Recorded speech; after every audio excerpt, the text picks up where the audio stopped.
이렇게 한번 가보겠습니다. 자, 산으로 가는 부동산 정책, 좌충우돌 문재인 정부의 부동산 대책. 이제 부자가 된 이 문정권 인사들이 꽤 많은 것 같습니다. 그 중에서도 이제 논란의 중심에 선 인물은 청와대 노영민 비서실장인데요. 두 채의 집을 가지고 있었는데 한 채는 자신의 지역구 국회의원 시절에 있었던 청주에, 다른 한 채는 13평짜리 강남에 있었는데 집을 팔라고 했더니 청주에 있는 집을 달랑 파셨다고 하네요. 그래서 청와대 비서실장이 몸으로 옮겨냈습니다. 똘똘한 한 채, 강남 불패, 이렇게 얘기했는데 이거 좀 너무한 거 아닙니까? 너무하죠. 아니 가만있어. 김프로는 지금 어디 살죠? 저는 송파의 거여 아파트라는 곳에 거여 아파트. 거기서 전세로 지내고 있어요. 전세로? 예. 너무 비싸요. 거여 비싸고 아무튼 뭐 그러다나서 이 노영민 비서실장께서 사실 저는 집을 팔았다고 하길래 당연히 뭐 그래서 저는 이 집을 왜 팔아야 되는지 솔직히 좀 뭐 불만도 좀 있습니다만 문제의식이 좀 달려왔지만 그 자기가 자꾸 팔으라고 하는 게 이 정부가 갖고 있는 이 체계잖아요. 그렇죠. 도시하고 있는 그런 측면에서 지금까지 안 팔고 있다가 이제 기사가 되니까 팔아야 되겠다 마음을 먹었겠죠. 그렇죠. 그래서 자기가 이제 청주를 집을 팔았어요. 저는 당연히 서울집을 팔 줄 알았어요. 나도 당연히 서울집을 팔 줄 알았죠. 그러니까 보니까 이제 더 정치는 안 하시겠다라는 건 이제 뭐 의미기도 한 것 같고. 그리고 이제 아니 강남에 출마하시려고 그런 거 아닌가요 혹시? 그러니까 이런 거잖아. 청주에서 정치 안 하고 강남에 출마하려면 강남집이 있어야 되는 거 아니에요? 그럴 수도 있겠군요. 뭐까지 뭐 사람이 있지만 결과적으로 민주당은 저희 충북을 버린 거 아니에요, 결국에는? 그러네. 충북을 버렸네. 강남을 선택하고 충북을 버리는 선택이었고 네. 또 이러면서 막 이게 얼마다 막 이런 것들이 이제 계속 이 청와대에 있는 10명 이상의 집값이 뭐 10억씩 올랐다 뭐 이런 그렇죠. 최근에 막 네. 부동산 관련된 내용들을 들으면서 사실 집안 채사기 너무 힘들거든요. 집산 불가능하죠. 네, 아니 불가능, 완벽하게 네, 불가능한 게 불가능하죠. 이제 LTV 기준도 막 계속 줄어가지고 그렇죠. 이 박근혜 정부 시절에 빚내서 집 사고 할 때만 하더라도 그나마 이제 뭐 집을 구입할 수 있는 기회라도 있었는데 이제는 아예 집을 우리가 이 젊은 친구들이 어떻게 해야 구입을 할 수 있을까? 그때 집을 구입한 분이 문재인 대통령의 아드님이신 문재용 씨잖아요. 문준용. 네. 철저하게- 문준용 씨잖아요. 그렇죠. 네. 우리 박근혜 대통령이 네. 빚내서 집 살아서 빚내서 집을 사고 그때는 아버지가 집값을 올려주고 팔아서 2억 아니, 넘는 아버지가 집값을 올려준 건 아니고 아버지 시절에 집값이 올랐고 아버지가 올려준 거죠. 부동산 정책 이 정도는 망쳐먹었어요. 이렇게 망쳤으면 아버지가 올려준 거랑 똑같은 거죠. 이거 참 그럴 수도 있겠네요. 네. 저 그렇게 생각합니다. 네. 전화번호 이따 올릴 테니까 전화 주시면 됩니다. 네. 다음부터 안 나오는 게 좋을 것 같다는 생각을 한 번 더 강하게 합니다. 네.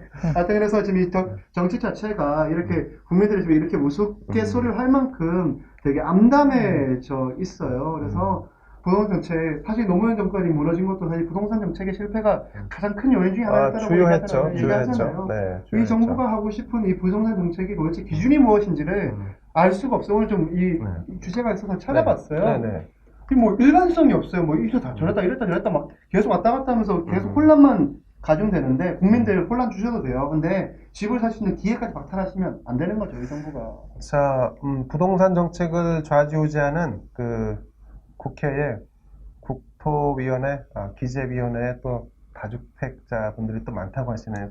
아마 그 미래통합당만 해도 수십 명의 그 이중주택 이상자들이 있다고 하는데, 근데 이제 집이 두 개 있는 게 문제인 건가요? 아니면 집이 내 집을 살 수 없는 상황을 개선해야지 집이 두 개 있는 사람을 때려잡는 게 정책의 핵심이 돼도 되나요?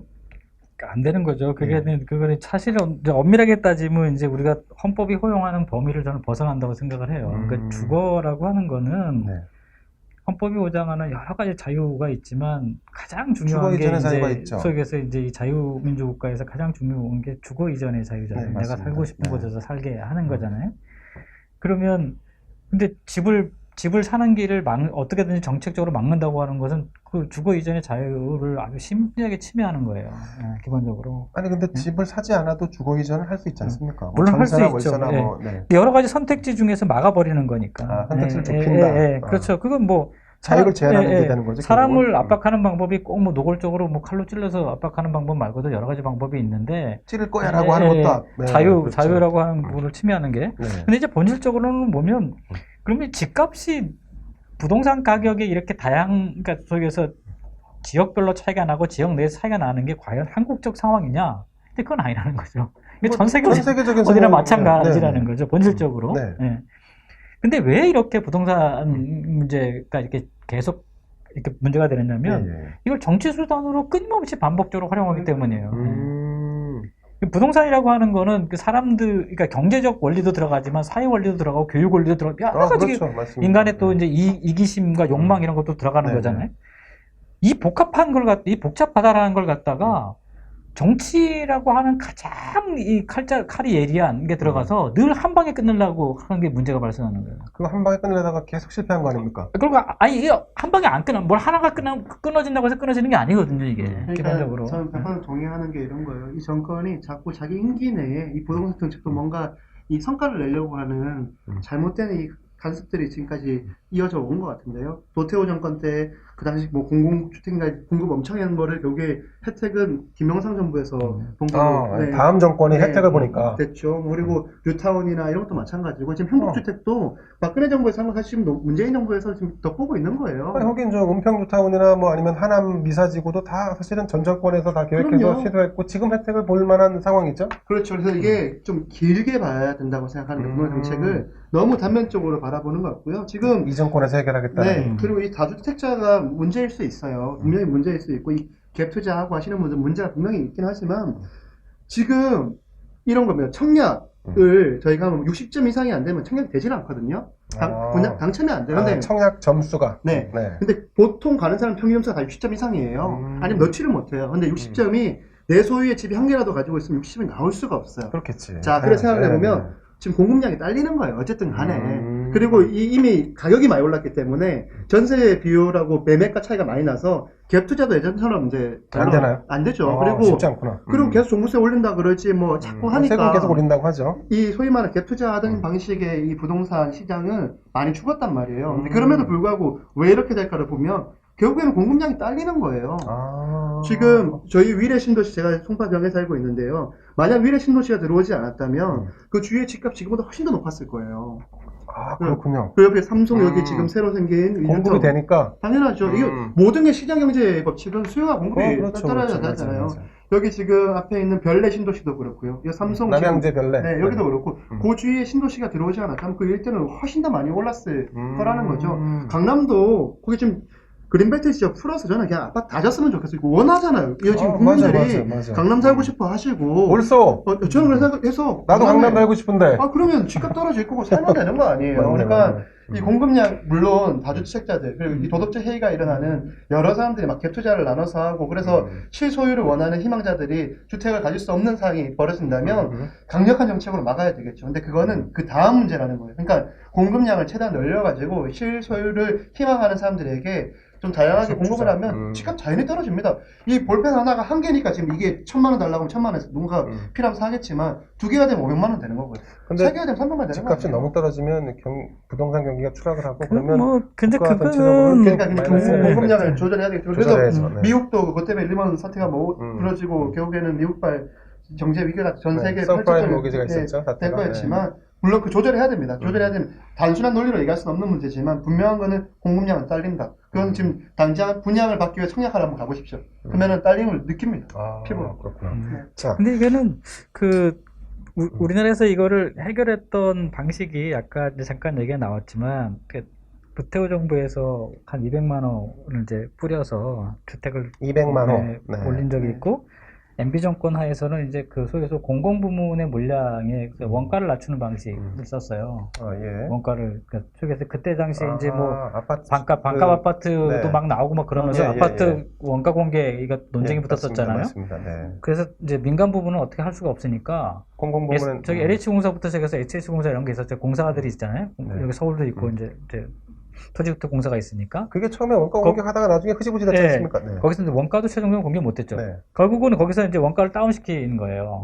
왜냐하면 너네는 그 소위에서 토지 공급가나 이런 것들에 있어서 너네는 민간보다 훨씬 더 싸게 하는 거니까 공공은 그걸 하니까 싸게 분양해라. 라고 해서 이제 그래서 사실은 그런 식으로 또 공급량을 또 맞춰 준 거죠. 근데 지금 이제 저도 이제 그게 짓고 나서 분양받고 나면 옆 동네에 있는 아파트 가격이랑 똑같이 상승하잖아요. 그렇죠. 근데 저도 이제 동의하는 게 뭐냐면 이게 용적률부터 시작해서 고층 아파트를 허용해 줘야 돼요. 그러니까 저기서 이게 그러니까 뭐 그린벨트를 푸는 것도 좋은 아이디어지만 우리가 행복 숙제 줄 때도 이제 뭐 그 철도 위에다가 뭐 이런 거 있잖아요. 공터 이런 거 있는 거 있을 때 그 예를 들어서 이제 서울에 있는 도심을 구성하는 사람들이 예를 들어서 사대문 안쪽은 그러면 약간 좀 저층으로 해서 그렇게 짓는 주택 구조를 가지고 있고 네네. 차라리 그 외곽 쪽에 있는 소위 강남부터 시작해가지고 이렇게 뭐 은평이든 뭐 이런 지역은 뭐 초고층이 가능하도록 해준다든가 예, 예, 초고층 집을 만들어주는 거 이런 식으로 해가지고 서울 도심 내의 공급량을 늘려줘야 돼. 이거 외곽의 아, 공급량을 도심 내에 늘려야죠. 그리고 그래서 가급적이면 돈 있는 분들과 나이 드신 분들이 도심에서 약간 빠져나가서 지낼 수 있는 그런 걸로 좀 이걸 좀 뭔가 좀 바꿔줘야 돼요. 왜냐면 호주나 이런 데가 다 그렇거든요. 도심에는 고층 이런 게 몰려 있어서 거기 가격보다 외곽 쪽에 나와 있는 큰 주택의 가격이 비싸요. 더 비싸죠. 네, 타운하우스 이런 것들이 훨씬 비싸요. 우리가 상상을 초월할 정도의 비싸죠. 엄청 비싸요. 네. 근데 그분들은 거기서 되게 사시거든요. 맞습니다. 사실 강남 서초구에 몰려 사는 분들이 사실 그런 데 나와 사셔야 되는 거예요. 맞죠. 약간 벗어나서. 네. 그리고 저런 데는 이제 좀 이렇게 비즈니스 하시는 분들이나 젊은 분들이 와서 살아야 되는 거죠, 사실은. 그렇죠. 그게 네, 다 네. 비슷하니까. 그러니까 그런 식으로 뭔가 좀 도시 구조나 이런 것들을 좀 바꾸면서 말씀하신 대로 주택에 대한 공급을 도심에다가 대폭 늘려야 돼요. 도심에다가. 외곽에다 자꾸 늘리면 안 됩니다. 이거는 네네. 계속 도심 집중 현상만 가속화시켜줘요. 왜? 살아보면 다 여기가 비교가 돼서 그렇죠. 그래서 어떻게든지 간에 이 소위에서 서울 도심을 중심으로 해서 주택 물량을 갖다 늘릴 수 있는 방법을 찾아내야 돼요. 자, 그러면서 지금 제일 중요한 게 저희 지역도 마찬가지지만 이 도시에 지금 다 재건축, 재개발 문제가 다 걸려 있는데요. 얼마나 지금 이게 잘못 가고 있냐면 빨리빨리 해줘야 해서 물량을 늘려가야 됨에도 불구하고 재건축 재개발을. 네, 용적률 300%예요. 처음 뭐 시작하면 기부 체납 좀 처음에 300%인데 200%에 시작하는 거예요. 이제 용적률을 처음 승인을. 그래서 기부 체납 얼마큼 해주면 50% 올려주고, 계속 올려주고, 30% 올려주고, 임대주택 몇 개 넣어주면 몇 % 올려주고, 이러면서 계속 시간을 끄는 거예요. 그것도 빨리 안 내주고. 그러니까 이게 도정법을 빨리 개정해가지고, 이 최대한 빨리 이 재건축 재개발도 주민들이 원하잖아요. 그 가지고 있는 실소유자들이 원해가지고 자기네들이 분담금 내고 해가지고 짓겠다라는데 왜 그걸 반대하는지 잘 모르겠어요. 박원순 시장이 지금 그러고 있는 건가요? 그러면? 다 같이 하얀 평준화해서 다 같이 못 살게 만들려고 하잖아요. 그렇게 하는 거죠. 이거 참. 이렇게 갈 수는 없는 자, 거죠. 그러면 원희룡 제주지사가 나는 강남에 집을 사지 않겠다 이렇게 얘기했는데 어떻게 생각하십니까?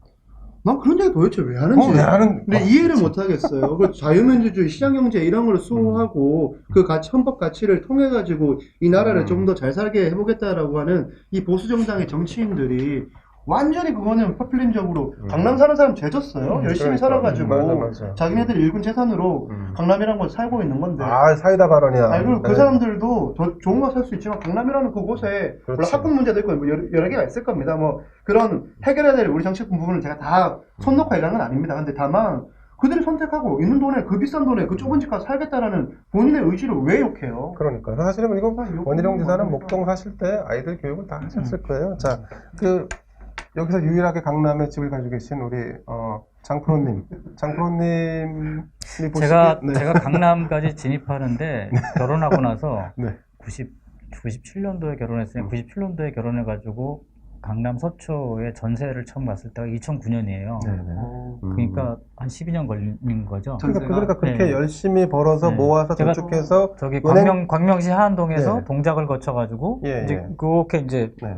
연주를 타고 와서 이제 그래서- 거기 전세를 한 거예요. 그렇게 열심히 전세를 벌어서 모아서 은행돈 땡겨서 보태서 집을 한 채 강남에 샀는데 그것을 마치 강남에 집이 있는 것이 잘못되거나 혹은 눈치를 봐야 근데 되는 이런 제일 네. 억울한 거는 이거예요. 세금 많이 내거든요. 세금. 네.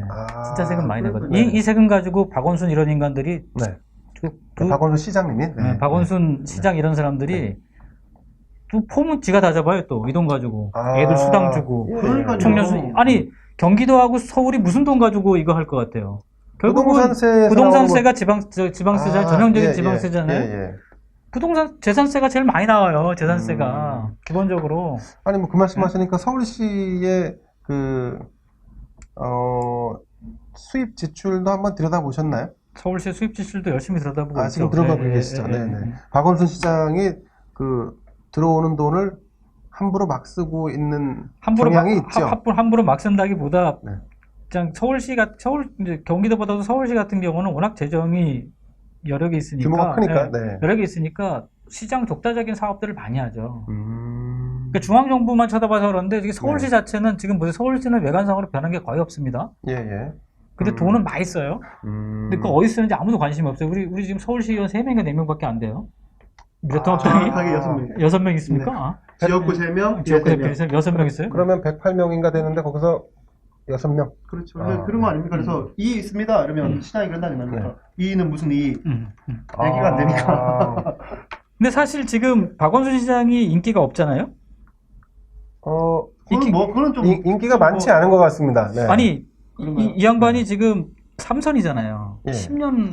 8년인가 지금 그 중간에 중간에 재보궐선거 들어갔으니까 들어가지고 지금 한 8년 정도 8년 했을 정도, 겁니다. 굉장히 긴 시간을 하는 거예요. 예, 예. 근데 이 양반이 서울 시민들한테 인기가 없어요. 음, 대선 후보 주자 지지를 보면 알 수가 있어요. 그러니까 예. 우리가 그냥 서울시장만 단독으로 물어보는 게 아니고 왜냐면 예. 대선 후보 지지율 이 사람이 그렇게 잘했으면 옛날에 이 MB를 봐서는 차이가 너무 나거든요. 그렇습니다. 맞습니다. 그러면 8년 동안 제가 근데 이렇게 저도 서울시민 이렇게 봤는데 8년 동안 이 사람이 뭘 했지? 한번 이렇게 제가 둘러봤어요. 예, 예. 생각나는 게 없어요. 이분이 저기 뭐 태양광 뭐 한다고 하지 않았나요? 어디 서울에다가요? 어디 뭐 가가호 뭐 한다고. 예. 뭘 서울에다가 뭘 해요? 그다음 뭘 했더라? 무슨 아름다운 뭘 했죠? 하여튼 뭐 뭘 하긴 하신 것 같은데요. 예. 잘 기억이 근데 나지는 돈을 않습니다. 엄청나게 많이 썼어요. 음. 돈을 진짜 많이 썼습니다. 복지 예산이 거의 대다수죠. 그 양반이 돈 쓰는 것 중에 대표적인 것들이 뭐냐면 1년에 소액에서 몇천억씩 들었나? 해가지고 이 소액에서 이런 그 강북 지역에 있는 집들을 사요. 단독주택 이런 집들을. 집을 그래서 리모델링 하는 데 리모델링 그걸 사요. 아예 사서. 예, 아예 사서 이걸 갖다가 뭐 민간 위탁하거나 뭐 다른 네. 형태로 이걸 뭘 운영을 해요. 예를 들면 한옥 같은 걸 사서 그거를 그렇죠. 민간이 이용할 수 있게끔 근데 그거는 이제 주고. 예를 들어서 복지단체라든가 아니면 이제 뭐 이렇게 공익하는 단체들 뭐 이런 사람들한테 뭐 네. 임대를 하거나 네. 뭐 이런 사업들을 많이 해요. 아니 그럼 그런 예산으로 서울시가 집을 지으면 되겠네요. 그러니까 지금 이제 지금 서울시장이 한 거는 아름다운 재단에서 하는 거랑 똑같아요. 일하는 게 네. 복지단체 운영하는 거랑 민간단체 민간 소액에서 지자체를 운영하는 거는. 시민단체를 그런 식으로 네. 그러니까 그런 식으로 운영을 한 거예요. 쉽게 얘기하면. 어떻게 그럴 수가 있죠? 그러니까 지금 아무것도 없어요. 그렇게 많은 돈을 썼음에도 불구하고. 예, 예, 예. 또 시민들 입장에서 보면 박원순이라는 사람이 대통령이 되는 거에 대해서 아무도 지지하지 않아요. 보면. 거의 지지하지 않겠죠. 거의 1%밖에 안 나오니까. 네, 지금 지지율이 현재. 좀 낮게 나오죠. 네. 네. 낮게 나온 정도가 아니죠. 왜냐면 서울시장을 8년을 했으면 잘했으면 서울시에서 한 10% 이상만 넘게 나와도 지지율이 그렇게 안 나와요. 그렇죠. 네. 서울시 경기도나 뭐, 서울시에서 예. 20% 나오잖아요. 그럼 예. 바로 10% 넘어가요. 예, 맞습니다. 여기 인구의 과반이 사는 데인데. 과반이 아니라 서울, 예. 경기, 인천 합치면은 예. 전국보다 더 크다는 거 네. 아닙니까? 네. 근데 그렇다고 하는 거는 8년 동안 했던 거에 대해서 점수가 없다는 거죠. 뭐 쇼는 많이 했어요. 쇼는 네. 많이 했는데 실질적인 게 없어요. 야, 근데 그렇게 하시고선도 뭐 조기에 그만둬서 대선 출마를 하는 거를 지난번에 검토한다는 기사가 나왔었는데요. 글쎄, 뭐 아들내미 데리고 오셔야지 대선 출마하시는 거 아닌가? 그게 또 카드일 수 있죠. 정말 또 아무 문제 없이 다 해가지고. 예. 자, 부동산 공급량을 좀 늘렸으면 좋겠습니다. 그래서 저도 김프로도 강남에서 한번 내 집 갖고 살아봤으면 그런 소망을 한번 해봅니다. 저는 그렇진 않습니다. 저는 딴 지역에 사는 송파병, 우리 지역에 송파병. 네, 강남이죠. 송파병이 강남이잖아요. 네, 강남이죠. 네. 예, 저는 원주입니다. 원주. 자, 오늘 여기까지 하겠습니다. 고생해주신 우리 장프로, 김프로님 감사합니다. 고맙습니다. 네. 고맙습니다.